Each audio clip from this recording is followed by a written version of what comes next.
Hello everyone, good morning. কেমন আছো তোমরা? আশা করব ভালো আছো। আমিও খুব ভালো আছি। সো দেখতেই পাচ্ছ সকাল সকালে আমি মাছের বাজার নিয়ে বসে পড়েছি। আজকে অনেকটা মাথা গরম হয়ে গেছে বরের ওপর। তার কারণ হলো ওকে আমি আজকে দায়িত্ব দিয়েছি যে মাছ তুমি নিয়ে আসবে তোমার মতো করে। সবসময় বাজার করতে গেলে মানে মাছের বাজারটা করতে গেলে আমাকে ফোন করে জিজ্ঞাসা করে যে কি মাছ নেব বলো।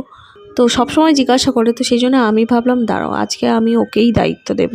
আমি বলেছি যে তোমার যা ইচ্ছে নিয়ে আসবে। তো দেখতেই পাচ্ছ পুরো মাছের দোকান নিয়ে চলে এসছে। আমি ছেলের জন্য বলেছিলাম যে একটা কি দুটো মাগুর মাছ কিংবা শিং মাছ পেলে নিয়ে আসবে, ছেলেকে পাতলা করে ঝোল খাওয়াবো। ওকে বলেছি একটা কি দুটো আনতে, ও নিয়ে এসছে পুরো, মনে হচ্ছে দোকানে যতটুকু মাগুর মাছ ছিল পুরো সবটা নিয়েছে, দেখতেই পাচ্ছ। তো যাই হোক, কিছু করার নেই, এই কারণে আমার মাথাটা গরম হয়ে গেছে।